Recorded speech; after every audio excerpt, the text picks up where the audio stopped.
नमस्ते पूरे बारामूला और रियासत के लोगों को मेरी तरफ से नए साल की मुबारकबाद। उसके साथ ही जैसे कि कुछ दिनों पहले हमने यहाँ पे एक बंदा जिसका नाम आसिफ गुल, इसको हमने 29 दिसंबर को पकड़ा था। इसके बारे में हम थोड़ा सा आपको जानकारी देना चाहते हैं कि ये आसिफ गुल वो बंदा है जिसको हम पिछले लगभग 8 महीने से ढूंढ रहे थे। अगर आपको याद होगा 17 तारीख को अगस्त में जो हमारी पुलिस और सीआरपीएफ की पार्टी पे अटैक हो गया था जिसमें हमारे कुछ जवान शहीद हो गए थे, और उसके बाद जो एनकाउंटर वहाँ पे हुआ जिसमें नॉर्थ कश्मीर के जो सबसे खतरनाक और लॉन्ग सर्वाइविंग मिलिटेंट्स जिनमें हैदर और दूसरा जो एफटी उसमें था उस्मान और उसके साथ एक और इनायतुल्ला मारे गए थे। तो उस ऑपरेशन के बाद जब उसके हमने इन्वेस्टिगेशंस में चला कि ये अगर नॉर्मली उनका जो एरिया ऑफ ऑपरेशन रहता था वो सोपोर और हंडवारा के बीच में रहता था, तो ये बारामूला इलाके में आके जो काफ़ी टाइम से बिल्कुल पीसफुल था, शांत था वहाँ पर था।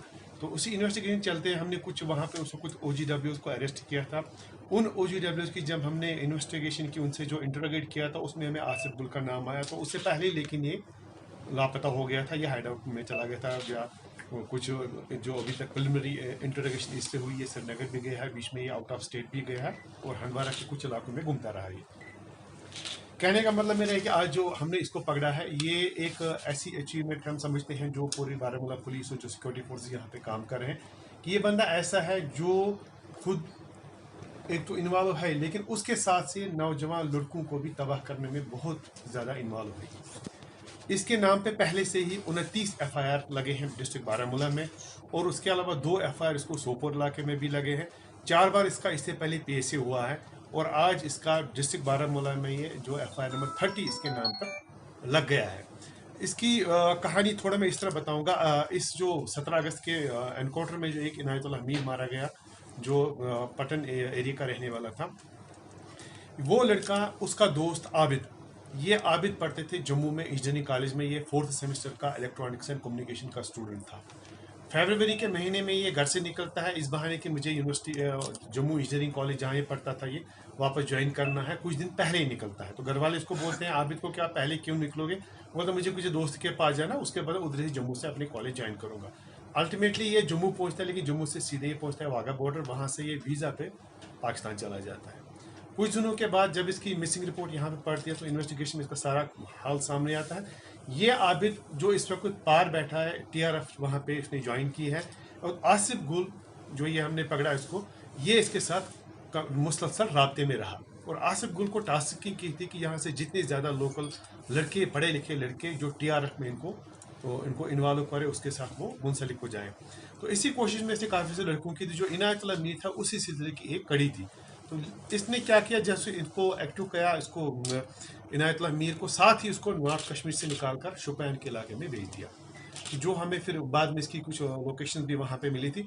अल्टीमेटली 17 अगस्त से पहले, कुछ दिनों पहले, ये जो इनायतुल्ला मीर एक और OGW जो हमने पहले ही पकड़ा था, जो उसको ऑपरेशन के बाद मोहम्मद यासीन जो तापर का रहने वाला, उससे रब्ता करता कि मुझे किसी तरह से अपने इलाके में वापस ले आओ, मैं यहाँ दूसरे इलाके में, यहाँ मेरी जान पहचान नहीं है, मुझे अपने इलाके में वापस ले आओ। तो उसके बाद यासीन आसिफ गुल से रब्ता करता है, आसिफ गुल हैदर और उस्मान के साथ रब्ते करते हैं। उसके बाद उनको डायरेक्शन मिलती है कि आसिफ गुल जाएगा, उसको वहाँ से वापस लाएगा। तो उसके बाद आसिफ गुल 12 अगस्त को यहाँ से जाता है शोपियान में, उसको अपनी गाड़ी से लेकर बूसू पटन में उसको वहाँ पे एक जगह पे रखता है। तो 5 दिन के बाद उसका फिर वहाँ पे एनकाउंटर होता है। अभी तक जो इससे और हमें प्रिलिमिनरी इन्वेस्टिगेशन मिली थी, इसने सोपोर के इलाके से जो ऑलरेडी एक OGW बंद है लश्कर का, उससे इसने 3 ग्रेनेड्स लिए थे जो इसको लड़कों को यहाँ पे हवाले करने थे, वो हम आपको भी दिखाएंगे।